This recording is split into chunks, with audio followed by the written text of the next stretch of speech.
Tonight, as advance voting wraps up in Toronto's mayoral election, we're looking at the push to get residents to the polls. We have much more debates. We have a much more competitive field. Every vote is going to count this election. With under 2 weeks to go, we're looking at efforts to get people engaged in the election. I personally have to pass through there quite often, and then sometimes I feel a little unsafe. I think it'll actually make the campus safer. Plus, a safe drug injection site near Toronto Metropolitan University is going to be relocated. We'll tell you what it means for the area and those who depend on the service. Right now, I'm like that duck on the surface of the water that acts like everything is cool, but my feet are down there like working. And the Raptors welcome their new head coach. We'll have details on his plans for the team. Hi there, I'm Chris Glover. Thanks for joining us tonight. You have just under an hour if you want to cast an early vote for Toronto's next mayor. Advance polls close tonight at 7, and election night is now less than 2 weeks away in what is likely to be one of the most significant elections Toronto has seen in years. Ali Chiasson joins us live tonight outside an advance voting location in the East End. Hey there, Ali. How busy has it been there behind you tonight? Well, Chris, it has been pretty constant all day. I would say this is one of the busier advanced voting stations in the East End, and yet people have been in and out within 5 minutes. If it's any indication, perhaps we'll see a higher voter turnout this time around, but I mean, if you think back to the last mayoral election, that's a pretty low bar at just 29%, so we'll have to see. It's the last day to vote in advance. Catch Mark Saunders taking the opportunity to cast his vote. You know what, I'm appealing to everybody to vote, and make sure you vote for me, Mark Saunders, number 84, and we can have a safe, affordable city of Toronto, and looking forward to seeing what the 26th brings. A few other high-profile candidates got their vote out of the way early. Who'd you vote for? It's a secret ballot. I'm not going to tell you. Some were low-key about it. Democracy is so important, and your vote really matters, whomever you choose to vote for as mayor of this city. The Anna Bilau campaign, meantime, brought the energy that matches the momentum she's seeing in the polls to the poll to cast her vote in advance. But are voters feeling the hype? That's yet to be seen. If it was as simple as telling people to vote, everyone would already be voting.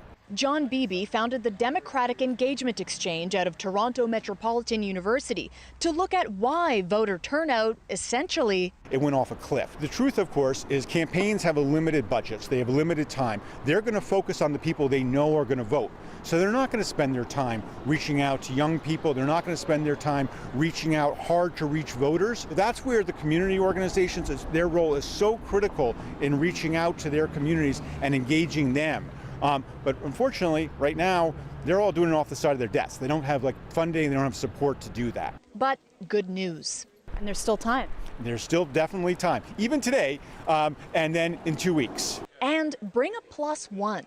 Bring a friend, bring a family member, somebody who's never voted before, because that's the ultimate way to demystify the process. And you're about to head in and vote, right? We're about to head in and vote. So all of the advanced polling stations are going to start getting busier and busier the closer we get to closing time at 7 o'clock tonight. If you miss that time slot, then your day to vote is Election Day, June 26th. Send it back to you, Chris. Officially volunteering to be your +1, Ali. Thanks for this tonight. You got Candidate Anna Bilau is promising to get people back into the downtown core to help spur an economic recovery for area businesses. I will work with employers. I will assemble a task force of downtown employers and cultural institutions to tackle the challenges facing Toronto's downtown core and bring residents and workers back to the downtown. Bilau says if she becomes mayor, she will incentivize people to take the TTC into the downtown instead of driving. Now, to do it, she is promising to reverse cuts to the transit service and hire more staff. Bilau's also promising to promote cultural and sporting events in the city to help bring tourists back. More potholes being filled, more snow being cleared quickly and on time. The grass is cut, making sure that the litter is picked up and the garbage is cleaned.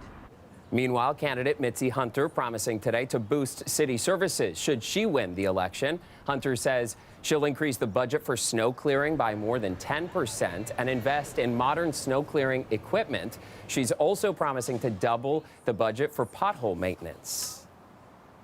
Now, if you're wanting to learn more about the candidates to help you decide who to vote for, we've got you covered. Head to our website to check out how Toronto's top contenders compare on important election issues. You can find our interactive page at cbc.ca/Toronto. To provincial politics now, and Bonnie Crombie is officially running to be the leader of the Ontario Liberal Party. The Mississauga mayor registered with Elections Ontario today. Now, she is the fourth candidate to officially join the race. Beaches East York MP Nate Erskine-Smith, Kingston MPP Ted Hsu, and Ottawa MP Yasser Naqvi have already signed up. The Liberals have failed to gain party status in the last two elections. Toronto Metropolitan University is expanding its downtown campus, adding 2 city-owned properties near Yonge Dundas Square. It'll mean the relocation of a supervised drug injection site. And as Talia Ricci reports, there are questions about how that'll impact those who use the service. Soon, Toronto Metropolitan University will be taking over even more of the real estate around Yonge Dundas Square. I think it's a great addition for them. 277 Victoria is central to the ward and to the city center. It's also home to Toronto Public Health Administration, a dental office, and a supervised injection site. The city says it will relocate these harm reduction services over the next 2 years, ensuring the support continues and minimizing the impact on residents. We are working with community partners, be it local hospitals and others, to make sure that the services that is provided to 277 is relocated nearby. We are working diligently to make sure that no one is left behind. But some who work in addictions are worried about how the move of these services will be approached. The health impact assessment that will be critical whenever you're making a change to a health service to determine who's going to be impacted and how. This is especially important for supervised injection sites because of that level of service required in the midst of an overdose crisis. Another thought is to really engage the people who are using the services right from the start. What will it look like? How could they also not only inform the transition, but share the word about where people can go? While students on campus agree the services are vital. When they move the building, I think they need to ensure that those people are still able to access that service. I think it is important to help out our community. They also have expressed some safety concerns about having the services so close to campus. There's a lot of incidents that go on there. You can ask a lot of the students, they might not feel particularly safe near that street. The city hasn't confirmed the new location, but Dr. Pinto says moving forward, it's important that harm reduction services are normalized. These should be part of our environment. They should be part of universities. They should be part of hospitals. They should be part of public spaces. The city says the sale follows council's direction to optimize the city's real estate assets and will generate funding to put towards more affordable housing. Talia Ricci, CBC News, Toronto. To Ottawa now, where the RCMP says it has opened an investigation into allegations China tried to intimidate Conservative MP Michael Chong and his family. The news broke earlier today at the latest parliamentary committee hearing on the issue, and Rafi Boudjikanian has the latest. We were made aware of it. We approached Mr. Chong. A rare admission from the RCMP to a room of MPs studying foreign interference, confirming an investigation into allegations of intimidation against Conservative MP Michael Chong. In May, the Globe and Mail reported a memo by Canada's spy agency revealed multiple MPs were targeted by China after they spoke out against Beijing's human rights record, and a Chinese diplomat sought information on Chong's family in Hong Kong. That memo is 2 years old. The Mounties only started looking into this case after the newspaper's story last month, prompting yet more questions about how widely CSIS shared its work. With the amount of information that flows, sometimes it's a decision, does that meet the criminal threshold? When do we engage the RCMP? So I'm not here to judge the service on just one single aspect, But if we can improve the flow of information, for sure, for the better of everyone. One person who did get the memo, the Prime Minister's national security advisor at the time, but he did not share it. The report was never intended to spur action by readers, whether around targeting MPs or any of the other examples of foreign interference it lists. It was not a memorandum for action. It was a report for awareness.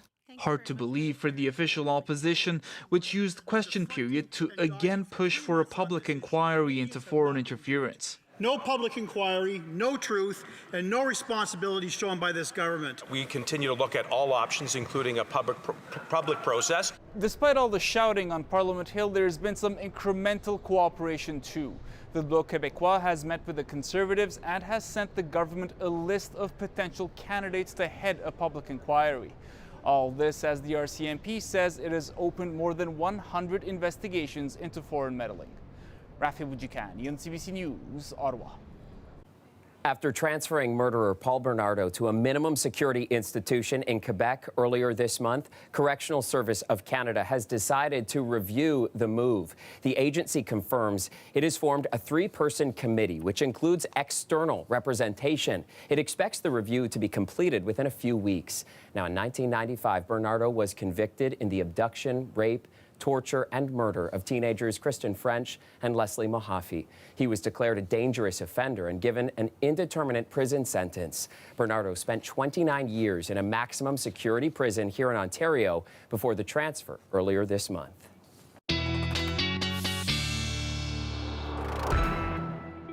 A lot less rain today, but still pretty gloomy out there as we look live at the city's skyline. Victor Paulo is tracking weather for us tonight. And Victor, the rainy conditions are not done with us yet.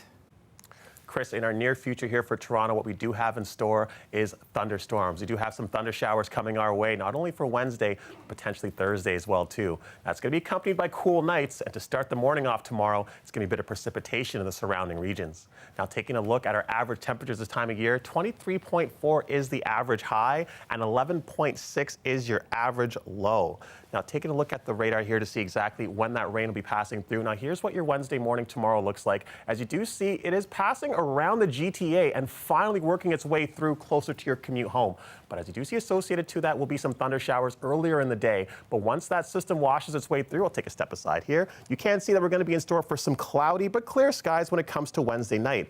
But now come Thursday, you can see what's coming our way. You do see coming off the Great Lakes as this system as it comes all the way closer. And as you do see right around your commute home for Thursday, that's where those thunder showers will be just entering. So don't forget, if you do hear thunder roar, you definitely want to make sure you are indoors. Now, when it comes to a look at the 3 and 7 day forecast, we'll take a look at the 3 and let you know what's in store between now and Friday. Well, it looks like there's precipitation as the main theme. We're expecting some rain on Wednesday, expecting some rain on Thursday, and guess what we got in store for Friday? A little bit of rain. But you know what? Rain is great for the grass and rain is great for the garden. So make sure if you are out, you have an umbrella close by to keep yourself dry. Back to you, Chris. Always nice to have a theme. Thanks, Victor.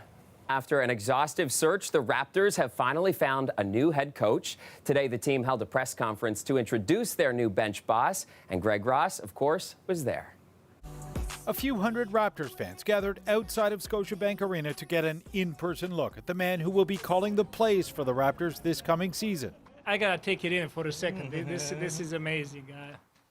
Thank you, first of all, everybody coming out today. Darko Rajakovic, not exactly a household name yet, but the 44-year-old from Serbia says he's excited for the opportunity to show this city what he's all about. This is amazing, amazing privilege to represent Toronto Raptors, championship organization. Last 3 days, I had a smile on my face so much that my jaw started to hurt, so I'm really, really happy to be here.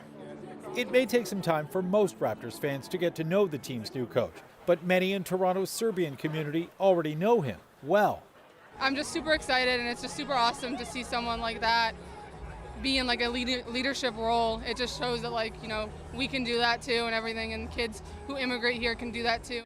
Rajakovic has been an assistant coach in the NBA for the past 9 seasons, working with the Oklahoma City Thunder, the Phoenix Suns, and most recently the Memphis Grizzlies. But he actually began coaching basketball way back in 1996 in his home country of Serbia, when he was just 16 years old. when I stopped playing, I was just like 15 years old, and to be honest with you, like it looked like the world crashed on me. Like I stopped like learning, being a good student. I lost my identity.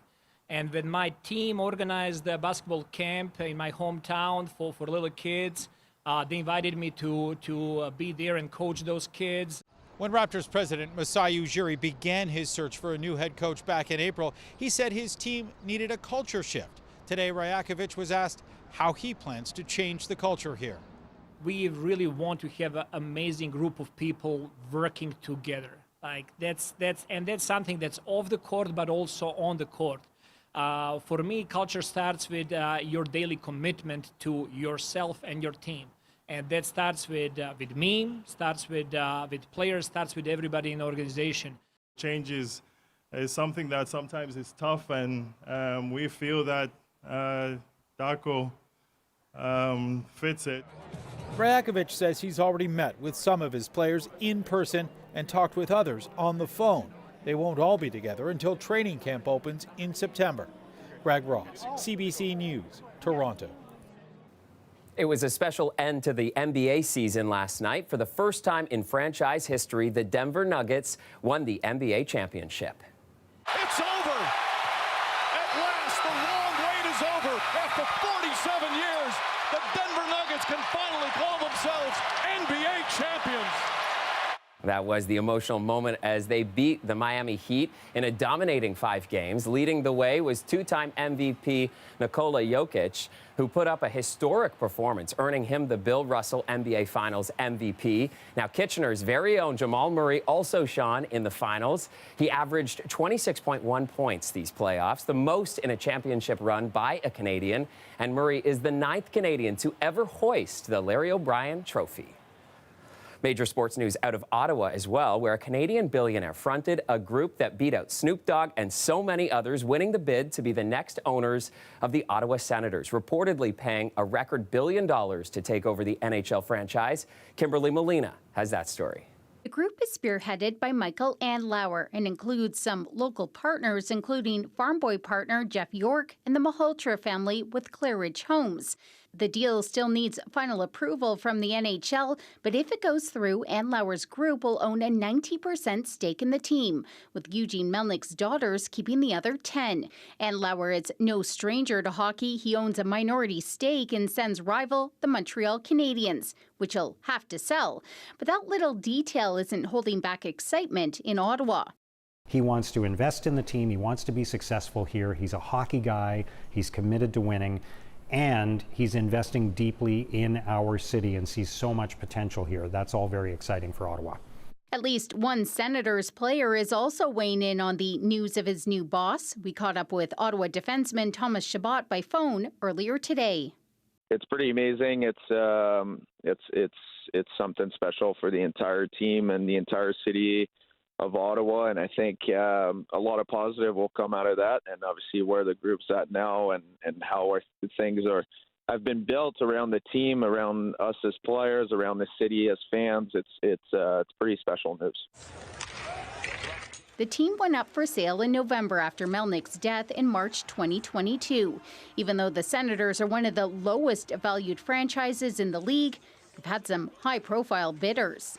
I think that what caught the public's imagination was when we started seeing video from Snoop Dogg saying, I want a piece of this action, or we're seeing Ryan Reynolds saying that I would really like to be part of the ownership group. That idea of the star-studded front for the bid was a little bit unusual, but I think that's going to be something that's going to become a lot more common going forward too. It's a little disappointing it wasn't Ryan Reynolds, but I'm sure they'll be good. We need to feel proud again with the Senators, okay? And we need to wear that hat and cheer them up. So go, yes. Bring home the Stanley Cup. And what Andlauer's group will bring to the Senators and Ottawa has yet to be seen. But Lander says that Andlauer already has the respect of NHL Commissioner Gary Bettman, and his current ownership style with the Canadiens could come into play. I think that that's a huge plus for him. And the fact that the ownership group itself is going to have to now deal with negotiating the new arena deal is probably a good thing for them in that they have ties to the local community. And they're going to be committed to making sure that the process is seen through to the end. The sale price hasn't been officially released, but it is expected to be record-breaking.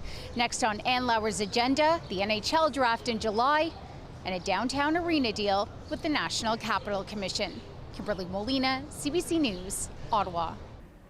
Welcome back. A renowned children's rehab hospital is now bigger. Holland Bloorview is celebrating its new space today, and Clara Pasico is on hand to check out what it'll mean for families of children with disabilities and developmental differences.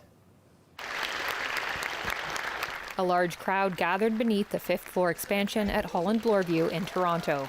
They're here to celebrate an expansion of over 1,000 meters squared, a completely renovated research area, and the creation of 8 new hubs. So the expansion is critical because it's giving us state-of-the-art equipment, collaborative spaces, shared spaces with families and kids to co-create research and co-create vision for the future. The expansion comes with a special MRI machine specially designed for children with disabilities, and lots of places and equipment to make therapies, discovering and growing a lot more fun. Here today for this It also came at a big cost. The organization raised $32 million to make it happen. Every inch of the space, every piece of equipment, every dream that's been fueled was 100% funded by donor dollars. There were no other funding sources to enable this huge dream. With these new facilities, equipment, and talent, staff believe the Institute is now home to the largest concentration of pediatric disability research in the world. Here on the 5th floor, the new High Performance Hub is one of the most exciting elements of the new space, and where we had the chance to meet one 5-year-old who brought the space to life. Leo's here today, and he's in the Trexo exoskeleton, and he's taking some steps with his parents. For families like this one, therapies and technology offered by Holland Bloorview have been life-changing. Leo's mom, Rachel, recalls seeing her son walking and kicking a ball here for the first time this spring. It certainly brought me to tears. It was just such an overwhelming thing to see him take so many steps. Before he'd been in the Trexo, he'd take a dozen steps maybe, and in his first session, I think he took something like 300. The hope is this center brings more moments like this for more families. We feel really lucky that he's here, but also hope that lots of other children have that opportunity as well. It's very exciting. This researcher says the future is bright. And now we have the space to do all the studies that we were kind of dreaming of. Her first hope, that this study is a success and can be used to get kids like Leo into Trexos more often. Clara Pasica, CBC News, Toronto. Still to come, the former president of the United States is in the hot seat tonight, facing 37 charges in a Miami court.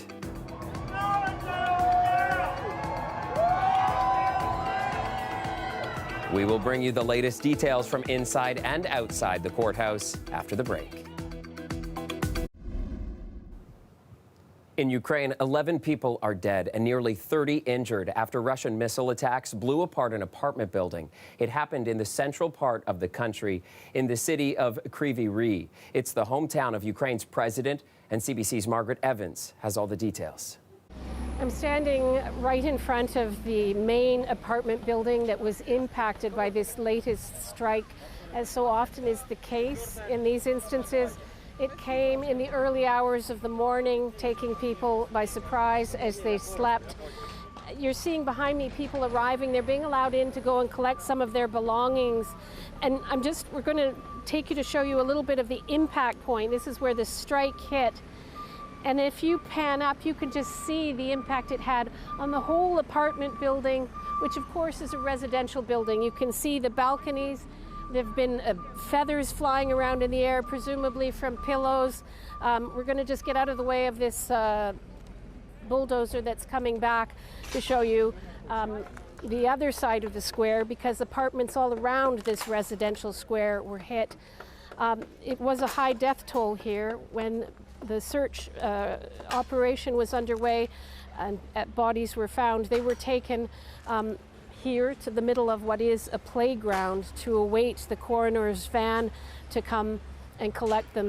Kryvyi Rih is, of course, the birthplace of the Ukrainian President Volodymyr Zelensky, and this attack comes just as Ukrainian forces are gearing up for the start of a counteroffensive, an attempt to retake some and eventually all, they say, of the territory Russia is occupying here. They've announced from the Ministry of Defense that 7 small villages in Donetsk have been captured by or retaken by Ukrainian forces.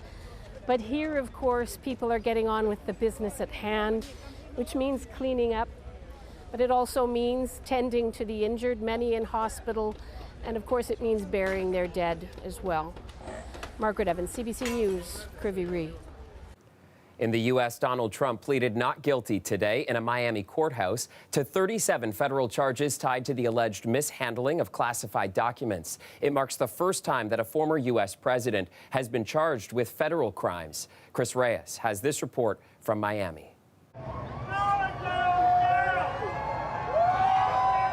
It was a morning of great anticipation here at the federal courthouse in Miami, where crowds arrived very early in the morning ahead of Trump's historic indictment. Have a listen to what they said. It's nice to see a little justice done, a little bit delayed, but long overdue for a case of old 45 here. Well, this whole thing should be thrown out because Trump did nothing wrong. I'm here to support the legitimate president.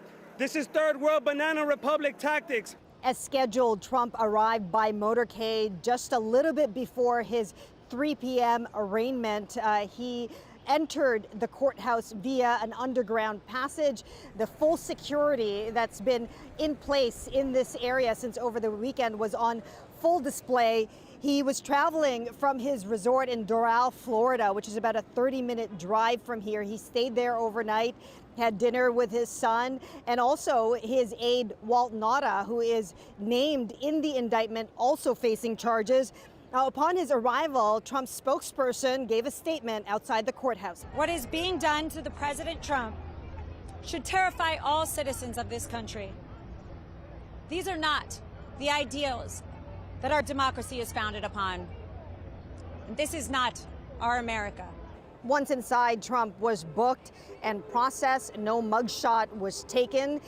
He faced a federal magistrate. This is the judicial officer in charge of pretrial proceedings. He entered a plea of not guilty to all 37 charges in connection to the alleged mishandling of classified documents after he left the White House in 2021. He was released on his own recognizance without bail or any restrictions. He then left the courthouse with a large crowd gathered outside cheering him on. He's headed to Bedminster, New Jersey tonight, where he's expected to make a public statement at a fundraiser. Chris Reyes, CBC News, Miami. Some families are speaking out about their frustration with Canada's Nexus card application process. They say they've been waiting nearly 2 years to get cards approved for their young children. And they say Ottawa is showing little transparency about why it's taking so long. Michelle Gassoub has that story. Since almost the day he was born, 2-year-old Louis Jensen has been on a wait list. The toddler needs to be vetted by Canadian and American federal agents so he can get a Nexus card. He's a 2-year-old. You know, what possibly could he have on his history that would, be a concern? I don't know why it's taking so long to process children's applications. It should be simple. Nexus card holders get access to an expedited customs lane.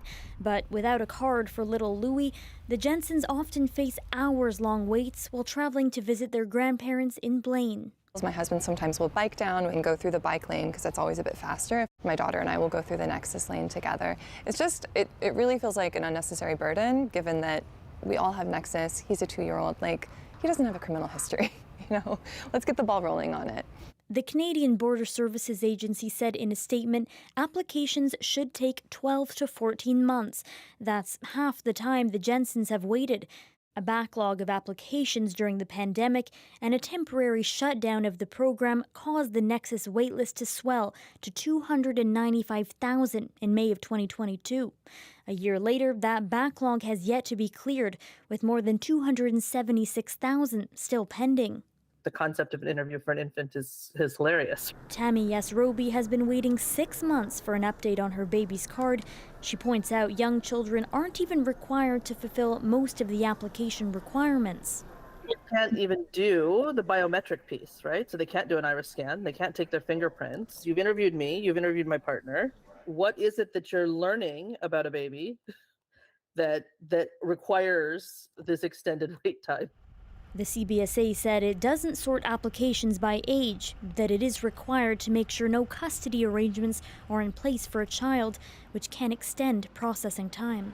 Michelle Gassoub, CBC News, Vancouver.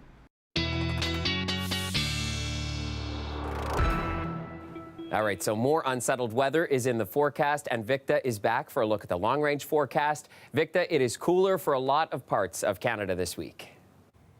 Chris, taking a look here at the map of North America, one thing I'd like to note is, if you do remember, there was a lot of red up in here by the prairies, but you do see it's working its way up towards northern Quebec, and it's keeping this area right around the GTA relatively cool, as that's why we do have below seasonal temperatures over the next couple of days. Now, taking a look at the radar here to see what we could expect over when it comes to tomorrow morning, you do see that this rain system is working its way through, and as it passes through Lake Ontario, just about east of the GTA, that's where those areas will be receiving a lot more rain in comparison to Mississauga, Brampton, to other places west. Now, if you do see what's expected around your commute home for Wednesday, just take a step to a side here. You can see that system is going to pass through the nation's capital and work its way in towards the GTA, and that's going to leave us with a bit of rain around your commute home. But when it comes to the overnight from Wednesday to Thursday, the great news is it's just going to be a mix of cloud and a mix of clear skies. No precipitation in store when it comes to Wednesday night into Thursday morning. But when it comes to Thursday, it's going to be a dry start to the day. But as we do get closer to your commute home, one thing I'd like to note is this yellow associated to the green. Now, the green we do know means rain, but with the yellows involved in there, that means there's chance of thunder showers. So again, you want to be aware if you are outdoors and you do hear that thunder roar, you want to make sure you do make yourself indoors. Now, if we do take a peek of how much rain is going to be expected across the region, well, do take a step aside here. You do see that Kingston will be expecting double digits, around 10 millimeters, as well as Guelph and as well as Windsor. But it seems like Toronto, St. Catharines, and Barrie and the surrounding areas are just missing out on all of that rain. Now, taking a look at the weather for tomorrow morning, when your little ones are getting ready for school, well, it's going to be a rainy start to the day. It's going to be feeling like 14 degrees because it's 14 degrees. A bit chilly, but be good to bring on some rain boots, a rain jacket, and umbrella on the side too as well. Looking at our 3-day forecast, what we do have in store is precipitation. Scattered showers is a big theme when it comes to the next 72 hours. Wednesday, we're expecting a chance of thunder showers. Thursday, expecting a chance of thunder showers as well. Come Friday is going to be some more rain, and then Saturday, Sunday, Monday, Tuesday, you do see that sun is working its way in, and by the time we get to Monday, Tuesday next week, it's going to feel like 25, it's going to feel like 27. Now, those are great temperatures, 27 like that Jamal Murray, NBA champion. How about that guy, huh? Now, if you have anything you're looking forward to, you want to take away from all of this, you want to make sure you keep an umbrella close by for the next couple of days, because it's going to be wet between now and Sunday. All right, thank you, Victa. Appreciate it. The legendary John Lennon was fatally shot more than 40 years ago, but in a unique merger of music and science, his voice is going to be part of a new song. Surviving Beatles Sir Paul McCartney says artificial intelligence is making it all possible, but as Chris Brown explains, using AI could also spell trouble for the music industry. For a moment this past summer at Glastonbury's famed music festival, it was as if time turned back almost 50 years. Paul McCartney and John Lennon singing a duet, sending shivers through the audience. Thanks to that same artificial intelligence technology developed for Peter Jackson's documentary series Get Back, McCartney told BBC Radio that the Beatles now have one final song to release together. It was a demo that John had that we worked on, and we've just finished it up. It'll be released this year. The song is thought to be Now and Then, written in 1978, 2 years before Lennon was shot to death. 2 other Lennon-composed tracks were released by the surviving band members in 1995, but Now and Then was discarded because Lennon's voice track was too poor quality. We were able to take John's voice and get it pure through this AI.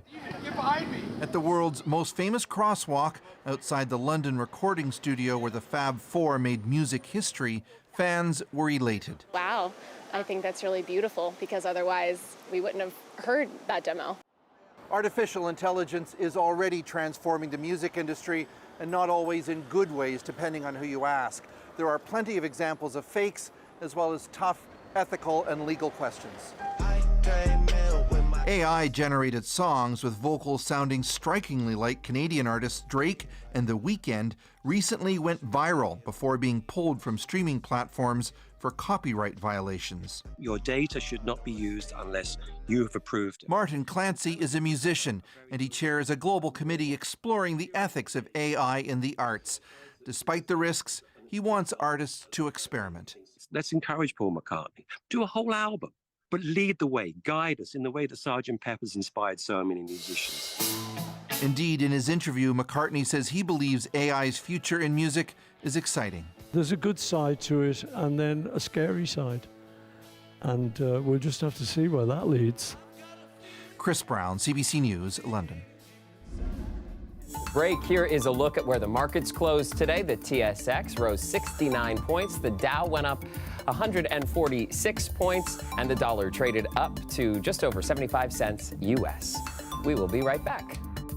Welcome back. Thousands of Ontario hospital workers marked a victory earlier today in an arbitration ruling saying that Bill 124 unconstitutionally suppressed their wages. We're pleased, obviously, that there are some wage adjustments in there and that the arbitrator did recognize the crisis that we're in. But at the same time, we are still in a health human resources crisis. Again, there's the wait times that the public is experiencing, the closure of emergency rooms.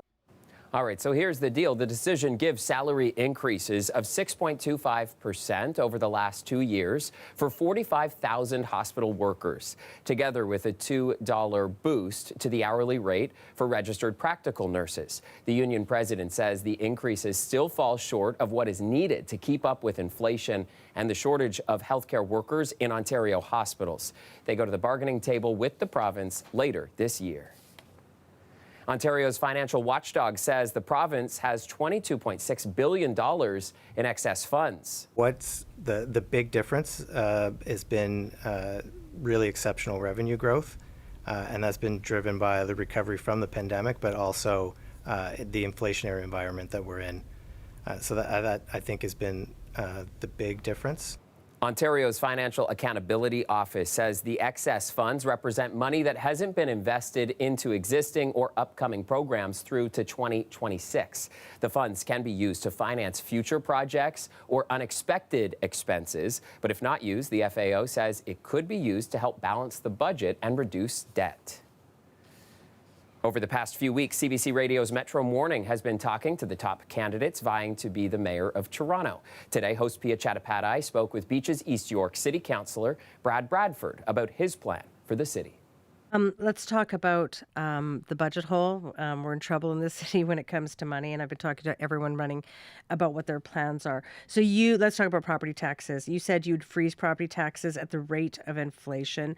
You know well that this city has some of the lowest property taxes in the GTA. So how would you cover this shortfall and pay for your promises?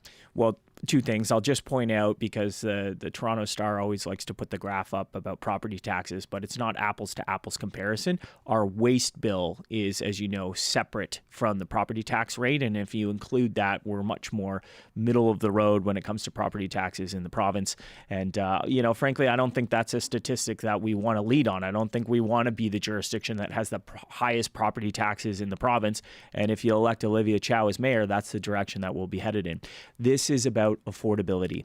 And while I can't control the rate of the Bank of Canada when it comes to interest rates, we can control the property tax base. And having worked at City Hall, I can tell you we need a lot more accountability when it comes to our divisions delivering on those services, and we have to get more juice from the squeeze. Take a look at the ferry service. The fact that the washrooms at the ferry terminal are not open when we are running the ferry, that's not a revenue problem. Okay, that's a delivery of services problem, and we need folks in those positions that have the same urgency on delivering the services for Torontonians that I have and that people expect from us. So there are budget challenges. We have to get out of the hotel business. It's no secret that we are spending tens of millions of dollars on an annual basis with our shelter system coming out of the pandemic. We have to work with the federal government to find an off-ramp for that. We need sustainable funding from an operations perspective for the TTC. We're hemorrhaging dollars there because ridership is so low right now and we don't get a nickel from the province or the federal government. And we also have to find ways to do things better at City Hall. And that's why I'm coming forward, the only candidate that is supporting open tendering for municipal infrastructure projects. Didn't the city do a study, though, on that and didn't find that there would be major savings? I'm glad that you mentioned that. Yes, there was a study that was done before Bill 66, which was the legislation that allowed municipalities to opt into open tendering. And, staff speculated at the time the savings would not be that significant. I think it was tens of millions rather than hundreds of millions. But what we have now is evidence. We have 4 years of every other municipality that opted into this. And the city of Hamilton, for example, saved 21%. So if you extrapolate that in a Toronto context, it's $200 million. There was a report from the Cardis Foundation that was actually suggested we could save $340 million. I'm not using that number. I'm providing a more conservative estimate. But the point is there's hundreds of millions of dollars to be saved. And yes, to your point, a report was done 4 years ago before anyone had taken this step. Now we have every other municipality, the provincial and federal governments to look at. The savings are real. And so we can't look the opposite direction just because some politicians have cozy relationships with some union leadership. We need to open up those jobs to all unions, all workers, and deliver better value for taxpayers. When it comes to how you will get more housing built, the desperately needed housing in the city, you are against this idea of the city becoming a developer of affordable housing. Why? When I got hired by the city of Toronto, do you know how long it took for me to get hired? I have no idea. 11 months. It took 11 months for the city of Toronto to hire me. I was working renewable energy. I was down in Boston, Massachusetts at the time. 11 months from the start of that process until we had a butt in the seat at City Hall. The idea that the city of Toronto is going to become the largest developer or builder in the entire country and that is going to lead to faster housing outcomes, we can't even get our own housing sites through an approval process in less than 2 years. The Housing Now program feels like Housing Never because we have announced 21 sites, the promise of 40,000 units over the past 5 years, and not a single shovel is in the ground. You were recently the chair of the Planning and Housing Committee. So if you say, look, there's too many barriers, there's too many obstacles, there's too much red tape, my question to you is, what did you do to get rid of that or try to move the dial on that as city councillor? Well, in the past 5 months that I've been the chair of planning and housing, we have done more in 5 months than was done in the past 5 years. Legalizing multi-tenant housing, rooming houses, what was characterized as the third rail of local politics. We provided a pathway to compliance and legalization of that, the base level of affordability in the city. Multiplex, ending exclusionary zoning, apartments in neighborhoods so that we have more housing opportunities for more people in more neighborhoods. We just brought that forward. I got that passed at council. Our urban design guidelines, you want to get into technical stuff. Why has the city of Toronto only built 113 mid-rise buildings over the past decade? Because it's harder to build a 6-story building than it is to build a 60-story building. And this is my point. You have to understand what the problems are in our process, in our bylaws, in the zoning, and be hard on that problem. It's not about creating more bureaucracy. It's about actually removing barriers and asking the question, why hasn't the housing materialized? Why haven't we seen more affordable housing? Why haven't we seen more types of housing across the city? And it goes back to, politicians from yesteryear that put in all of these exclusionary policies that I have had to go back and fix since I've taken a leadership position over the past 5 months at council. I'm doing that work. I'm going to do more of it. And we're going to make sure that this is a city where if you want to live here, you have an option for housing that you can afford. Finally tonight, the TDSB Walk with Excellence was held earlier today, and it celebrates the academic success of students from several schools around the Jane and Finch area. A parade started at C.W. Jeffreys Collegiate and ended at York University, where many of the graduates will be attending this upcoming fall. Let's take a look at the festivities together.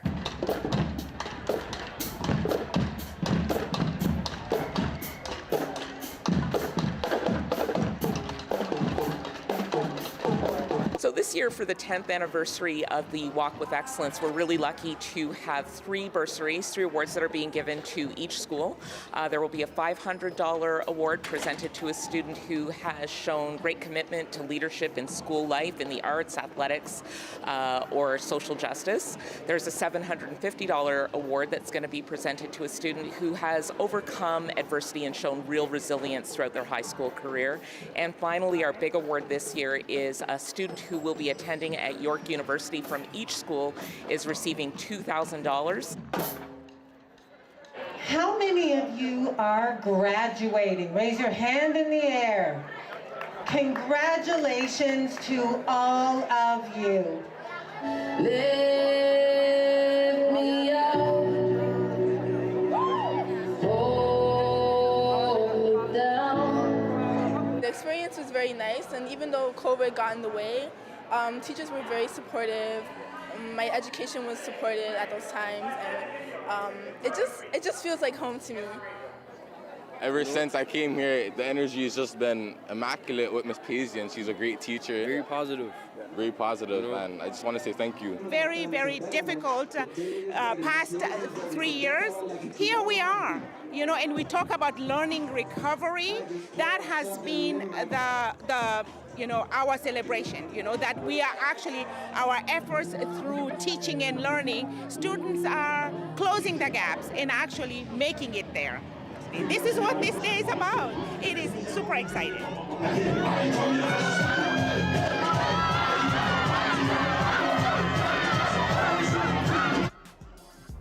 There you go, a little positivity to kick off your night. Thank you so much for joining us, and we'll see you back here tomorrow night at 6 o'clock.